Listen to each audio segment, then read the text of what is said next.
Welcome to Intuitive Art Sales. This is the show where I, Jessica Craddock, am going to teach you how to source your art marketing from within. You're going to practice claiming that authentic art business that you want and leading into the most natural way for you to get there. You're going to learn to get connected to your intuition, your confidence, and your community so that you can sell your art consistently while holding strong boundaries on your work-life balance. I'm here with the gorgeous Miss Casey Waite. She is a pastor and also a storyteller. Her art is mostly a mixed media that celebrates humanity and their call to create and the freedom to be yourself. Isn't that lovely? Love it. She's been selling for about 3 years. Seriously, for two, it's still her side income, but she's growing in both her practice and her business. And where she currently is at is deepening her marketing rather than throwing everything against the wall like she has in the past, trying to have more of a strategy and more of a plan. And I know that that's hard, especially for someone who has ADHD as I do, and we really relate in that manner. She's actually a client of mine, so that's something that we've kind of been working through together. So, hello, Miss Casey. How are you doing? I'm good. I love when you talk, so that's awesome. And I was thinking when you were saying the ADHD part, and that one of the ways that I really do connect to you and the work with you is, and this is definitely not a backhanded compliment, but that freedom to kind of put yourself out there, not need it to be like 100% polished all of the time because the goodness of it is already there. And to get out of your own way, I experience you as living that authentically, and authenticity is like top priority for me. So that makes it easy to kind of follow what you're telling me to do, which is to put myself out there because I see you doing that as well. And in the community itself, there's this mutual uplifting of, yes, go ahead and do that. Don't worry that you're not ready. You won't know until you try, and you will definitely learn regardless. So thank you. Thank you. I don't take that as a backhanded compliment at all. I take that as the best compliment you could give. So super appreciate that. Okay, so let's see. Where are we going to go today, Casey? We were both talking before we started this recording, and we're like, I don't know. I kind of like when that happens. Sometimes these episodes have a plan, and sometimes they are a free flow, which is kind of a reflection of what we were just talking about, right? But I find that the organic, it feels different. It can be a lot more fun. So let's see. It's kind of like when we have our coaching calls or our group calls, similar to when I've gone to therapists in the past, where I'm like, oh my gosh, I have to have something to say. And then the times that I go in to have something to say, I probably get out what I brought.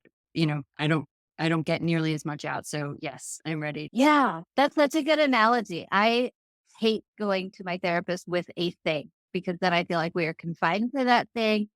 It's very, I don't know, it feels way too structured and they're trying to problem solve for me. And we're never really getting to the thing that I needed. So yeah, I'm with you there.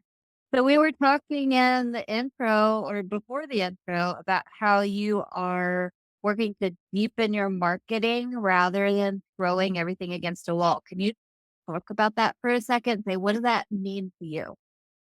I think it began and continues with my art itself.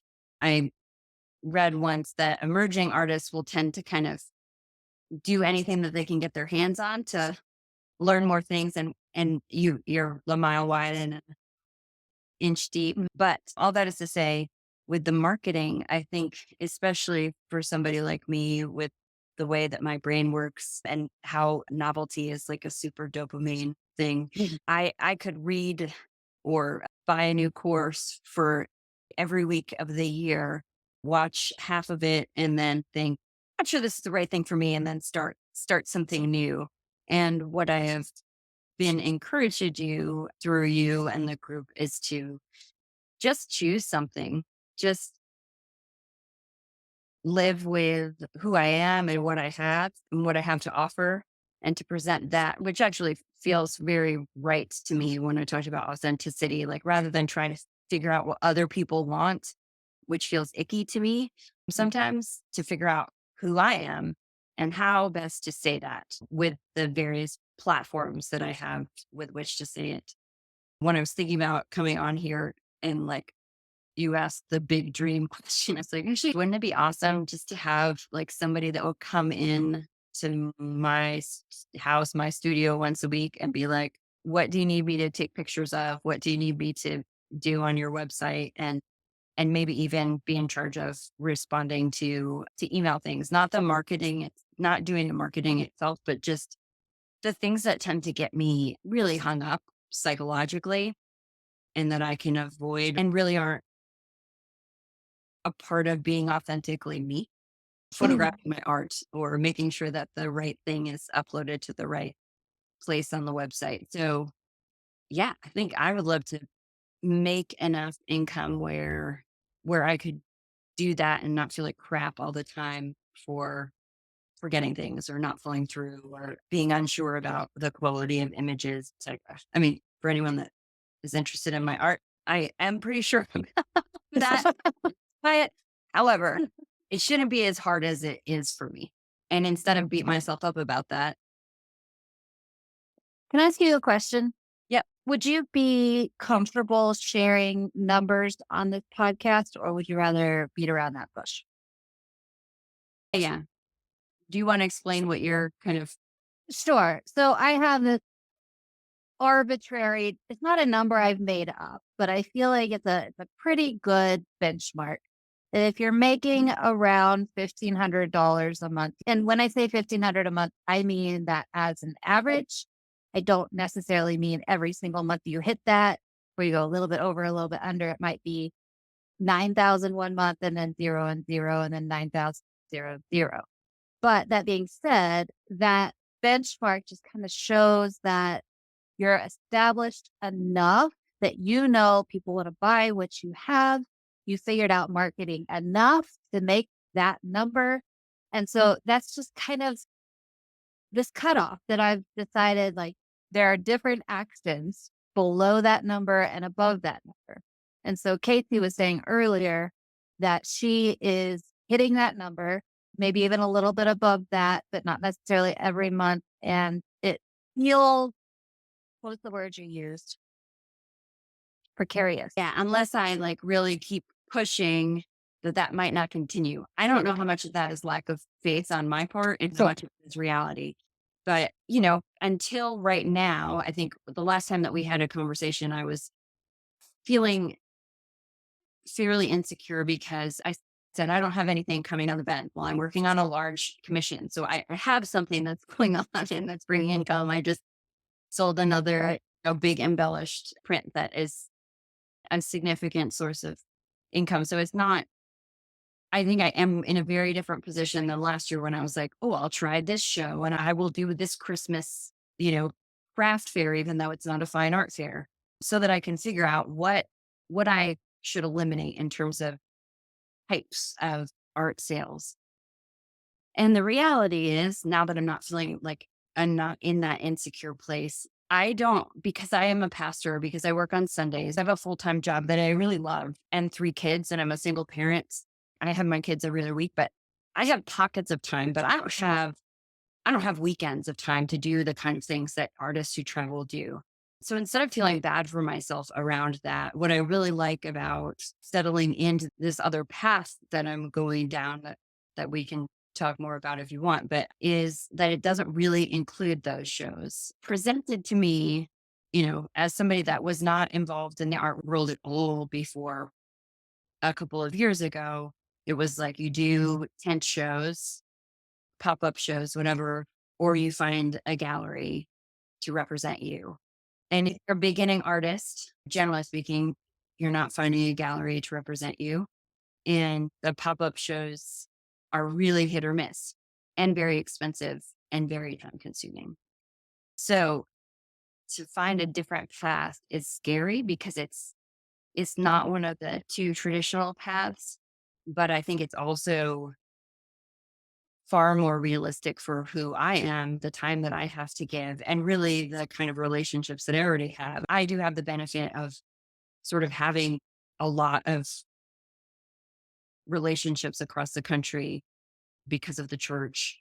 And so access to platforms and people that everyone has, and I know that. So I feel grateful for that. But instead of just going, well, that's not the real way to do art, I can say, well, actually, I can say, mostly because of you, that no, that's actually like the most authentic way. I don't have to convince strangers to love my art. Right. I want to find the people that are the people that love my art because of what it is. And I create a lot of abstract backgrounds with figures in the foreground. I think it's a way of distilling emotion. I do a lot of scriptural ones, scriptural figures, but I also do just plain abstract and then a lot of animals. And not everyone likes abstract art. That's nothing to do with me or anything else. So it really, I have to tell myself this over and over again, but they're really not going like, I'd like to blow a couple $100 or even a couple $1,000 on something I'm not sure about because I really like Casey.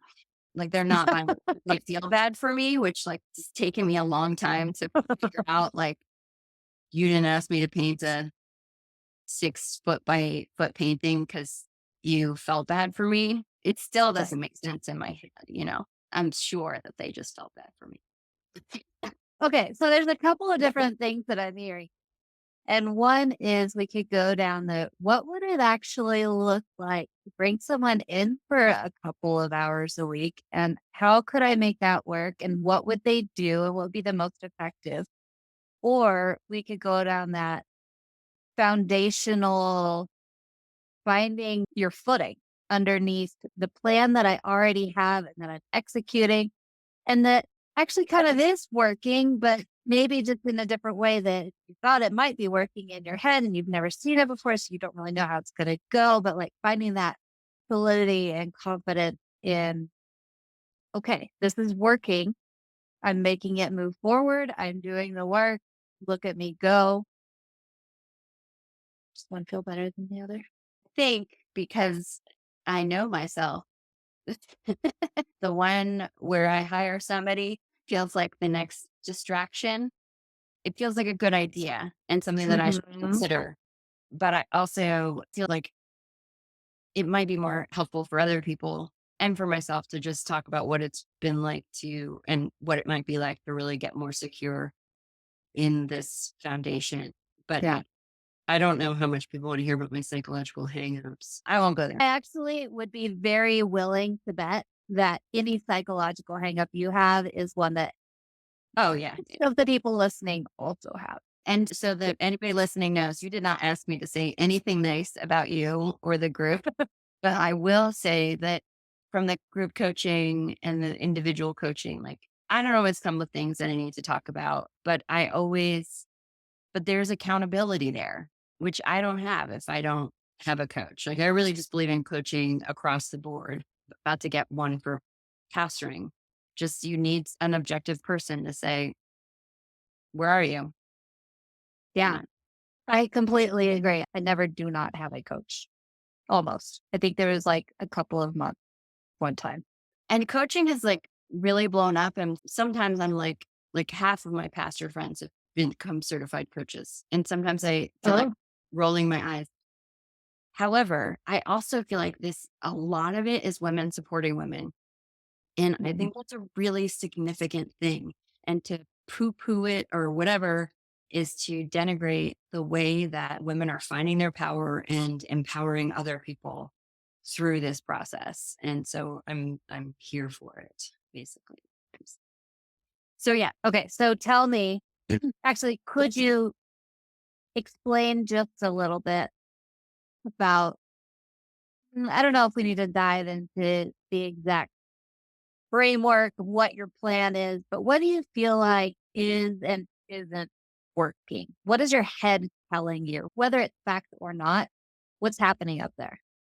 So my head is telling me, and I can preface it by saying I have no idea whether it's fact or not, because unless I measure it or look at it, my MO is to just start avoiding it. My head is telling me that because signed up for all these other things, that I'm not doing the work or that I'm not going to make what I made last year because I don't have the venues through which to sell my art or the same ones. my head is telling me that I'm in a rut, which honestly, I may not be where I want to be, but that's not the same as being a rut. It's really easy Right. to go to a pop-up show and put up a tent and sell my art if it's the right mix and feel good about that and feel like, okay, people like what I do, but not doing that doesn't negate that they like what I do.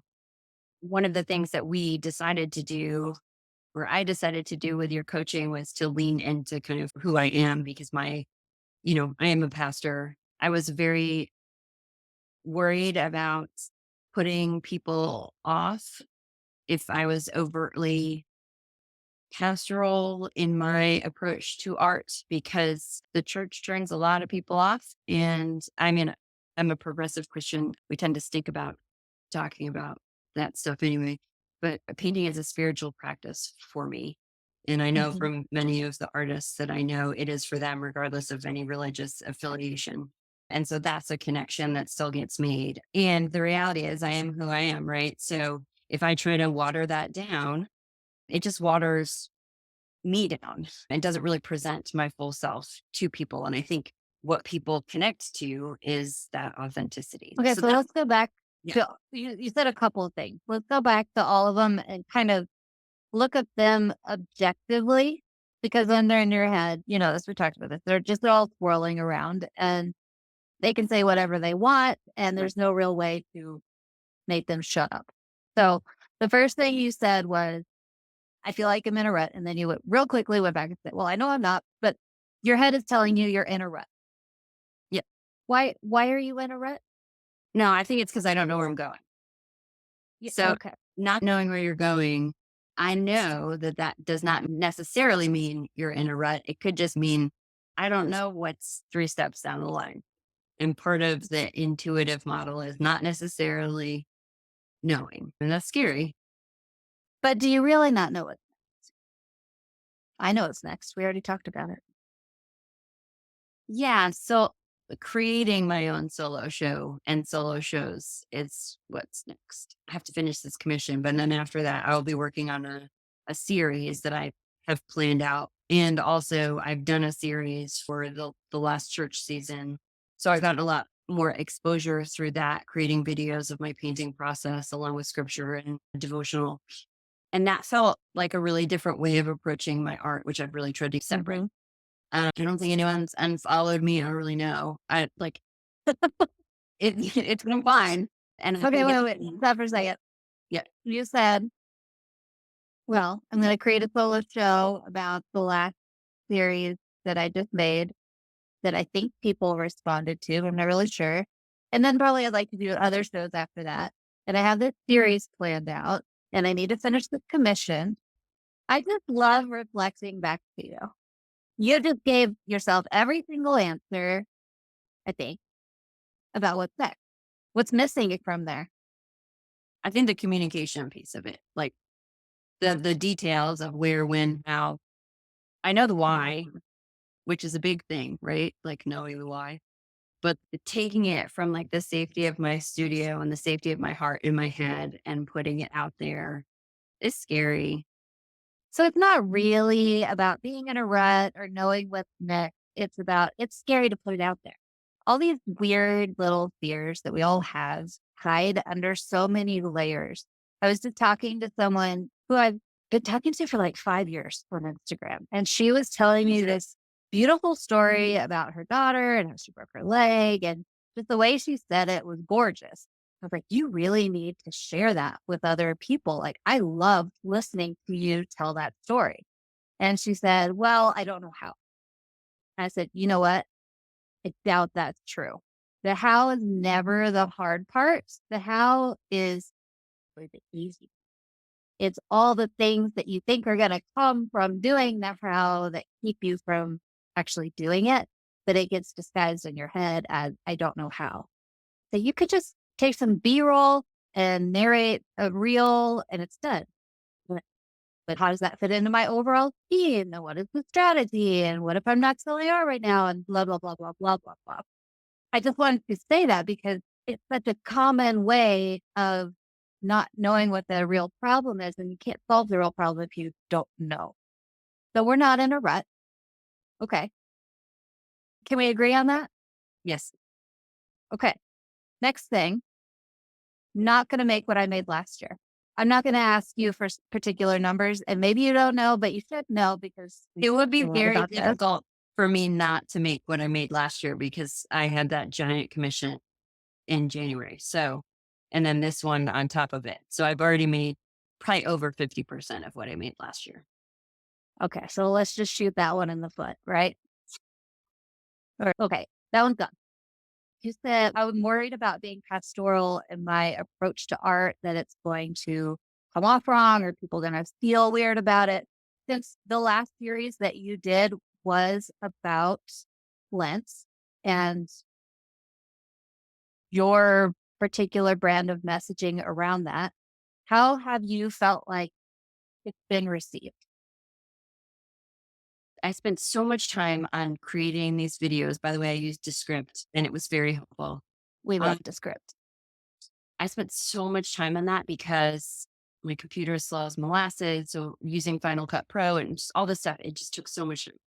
And then creating the devotional itself and getting it on my website. So I did not do a lot of social media around it. Mhm. But We need to make an easier way to do it next time. I didn't have a lot of lead time either. So the next series that I want to do around divine experiences, let's say Annunciation, I think I've now set up my studio so I can do some pretty easy filming. And so just to keep that on hand and to do morning pages about the pieces that I'm working on and what I'm thinking about. So that there's something that I can just like pull from later on to make Yeah. it easier on future me because I was really, I mean, I decided to do this like, I don't know, and Like a the half week of before or Lent something. started, and I only had 2 pieces that would naturally fit in there. So I created 3 or 4 new pieces just for that, filmed, edited, all that stuff. So I knew I was not going to be able to do it perfectly. And when I asked people, do you want to get these devotionals to send to your congregation? It said it's free. A number of people said you should be charging for this. And I said, I am looking for some exposure and some feedback. And also I am looking to not have to be polished on this. So that was really super freeing because I don't want to do packages like that. That stuff gives me a lot of anxiety, but this was a vehicle and I think it was a good vehicle. So I think 33 people wound up being on the list that requested those videos. I don't know how many of them actually sent them out, but a number of people then saw the videos themselves and used them in their places of worship that weren't on that list. And so think it will bear fruit. So 33 people said yes, and other pastors decided to use them inside of their congregation as a teaching tool. From my perspective, standing over here, that does not feel like people who are turned off by what you are doing. Correct. Do we agree with that? Because it was targeted. And so because I didn't do a lot of that on social media, I guess I didn't I see. test that as much, but honestly, like I am who I am. So Well, and also that is where you in particular are growing your audience from. We're not just social media and whoever's following me on social media and how they respond to it. We looked for your particular connection point. And that's where we started putting your art and your story and your message out to. right. And so by doing that, we are, while it doesn't feel like a viral reel to get the 7,000 new followers, the followers that you get from that are real, concrete, and super going to be engaged and connected and like into it. Otherwise, they wouldn't be there. So can we check that one off? Or do we feel like we need to keep going down that one for a minute? Pastoral and my approach to art. I'm fine with that. I mean, I think I was just summarizing it for anyone. Sure. Yeah. Like, That's something we worked through. yeah. I don't feel like I'm excluding it because I'm not an exclusive person anyway. Like it's not. No, you're not. You're very inclusive. The other thing you said, and this might be similar to the one above, but you said, I am who I am. And I feel like that relates back to the pastoral side of things. But do you have any discomfort in the, I'm in a rut, I'm not moving forward because I'm trying to be who I am instead of some other person? So there's the acceptance of who I am, and that very much is or of my art. There's liberation in it, there's freedom in it, and I love painting figures, animals, or people being or becoming who they are. But the other side of that is I'm a grower. Like I'm always looking to learn more, grow my heart, grow my skill. I think the impulse is then to say, well, so that means now I'm not good enough. But the reframe of it is, and I think we worked through this with some limiting belief stuff, is like I'm also trying to grow. That connects me to people, and it also gives them the permission to be authentically also growing. And I want that for people just as much as I want it for me. There's no shame. I think a lot of our, well, I'm going to get soapboxy, but our inability to be kind to each other or stand up for what we believe in or change our minds is so much because we don't want to feel the shame of like, well, I used to think that or I used to be like that. But gosh, if I can be a better human being than I was yesterday, I think for me, God, that somebody corrected me, somebody taught me a better way, somebody showed me that, man, what I did wasn't great. It still sucks. But the same thing with the art is like, I look back at pieces from even 3 years ago and I'm like, I can't believe somebody paid for that. But somebody paid for that. They liked it. They felt connected with it. It was who I was authentically in that moment. But I still have those thoughts that are going back and forth like all the time. Can I tell you earlier today, I was recording some videos for the group and I was like, "Ugh, these are just not as good as I want them to be." And then I started thinking about it and I was like, I sound like the artist, which is almost every artist I've ever met, but the artist who say, well, my work isn't quite there yet. So I don't want to put it out there because I know I can do better. And I had to immediately stop myself. I was like, you know what? 5 years ago, if I had put this out, I would have thought I was the most amazing teacher in the whole history of the world. I hope that next year I can look back and say, that wasn't my best. I can do better.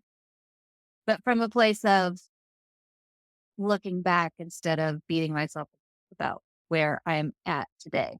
I don't actually know where I was going with that, except to say that we can always be better. And we hopefully always are going to be better.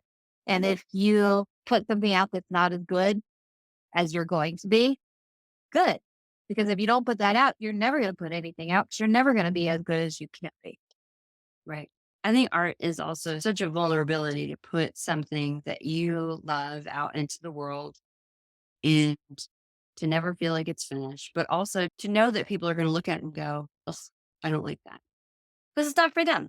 Or to Hmm. go, I love that, but maybe they won't like it later. Maybe it'll wind up in the thrift shop. I have no idea because people's tastes and styles change. The reality is there's no, and it's the same in jobs and especially in pastoring. I put myself out there every week preaching to people. Sometimes they're a home run and sometimes I don't get on base. And I still get up every week and, and keep going. And that's part of the model too. But if I seek that affirmation from the outside, I will never be comfortable with who I am. Again, I have a gift for saying these things. That's Not wonderful. I love it. for, believing them, but I would like to believe. I would like to have that in my bones, but now at least I have the 2 voices, the voice I grew up hearing and still hear that's so negative, and then the secondary voice that says, "Nah, there's another true thing out there." So let's back up for a second. We started talking about building up the confidence in where you are going. And I said, well, what's going through your head telling you that it's not working, whether it's true or not? We talked about being in a rut. We talked about not making what you're going to make last year. We talked about being too pastoral in your approach to art or being who you are and all of those things being scary. And really how we worked through that was just by me asking you, what are the things that you think about that? Like, why is that holding you back? Why is that keeping you stuck? What's going through your head? And I wrote them down as you listed them. And then we looked at each one individually and said, is this true? Mhm. It's a lot easier to look at things when they're outside of your head. So, for one, you have me to reflect it back to you. But if you were doing this on your own, you talked about morning pages, which we both really love. But if you were doing a morning page, for example, you could ask yourself these same questions. Do I really I feel like I'm in a rut today. I don't know if things are working. I don't know where I'm going next. Actually, that was the initial belief. Mhm. So do you still feel that way? Like, did we make any progress on that front or where are we still sticky? To a certain extent, I will always feel this way because you don't just like undo that. But I feel much more confident now than I did at the beginning of the conversation. I feel much better. Like, okay, no, just said like four different things that even if I don't know the specifics of the marketing piece, I really did learn stuff from this Lent experience. And I think my next step will be to go and write down what I would do to take care of future me toward making the next thing a little bit easier. Yeah. No, it's a universal thing. But I am a 150% believer, absolutely, in going back and reflecting and writing down your lessons and all of that. But that's part of the rotation, right? You get out there and you build relationships and you sell, and then you look and see how did that all work. But I wanted to point out that you were saying, I've already thought about this a lot because the thing that really held me back was spending so much time making the video. And so I wasn't able to do all these other things. And so you've already thought through that enough to set up space in your studio to make it easier to record videos. Maybe next time I can talk you out of using a couple of the different programs you ran it through and just use one, make it a little bit simpler. And then putting those two things together, you would never have gotten to had you not done it the way you did it in the first place. So by forcing yourself to go, even though you didn't know the exact perfect way and all the answers, you never will until 100 iterations in and you're on your deathbed. That's about the most perfect you're going to get, but you're going to be better this time and better the next time, better the next time. So my whole church saw these videos every week. And then we discussed the topics at Wednesday night dinners. And it was a really beautiful connecting experience for me in my day to day job. So that was a really lovely byproduct of it. Those things are being integrated in a way that I don't think I thought would be possible. And you said they would be. So you know that at least once I haven't lied to you. So you can just press me on one more thing. I lie to myself enough. So for both of them. So what do you need? And I don't care if it's related to what we just talked about or not. Do you need anything else? I don't think so. I think I think the writing down of what worked and what I might do differently, what gave me energy and what depleted my energy. Some things might work, but they might also just not be where I want to spend my time, which is limited, will be helpful. And I mean, I just said the morning pages thing because I'd started doing it again, but randomly when we were talking, I just had that idea in the moment. And I actually really like that idea of Oh yeah. doing some like nobody has to see it reflecting on my paintings and where I want to go. And the reality of like just that brain dump of get all that limiting belief stuff out in the open. Because oftentimes, even in the morning pages, if I go down that rabbit hole, I exhaust myself and I'm like, Mhm. you know what? I keep rushing and I'm like, it always ends in gratitude, which is always a surprise to actually not that bad. Like I get to make art.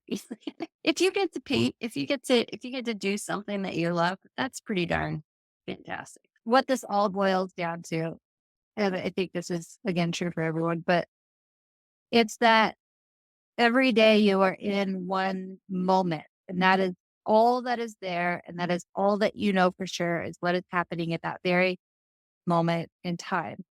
We want to be able to see into the future, and we want to know exactly what I'm doing is going to get me X, Y, and Z result. And that's where we get stuck is we can't prove to ourselves that we know that is going to happen. And I think that's generally when people get into that. I don't know what to do next. I'm in a rut headspace.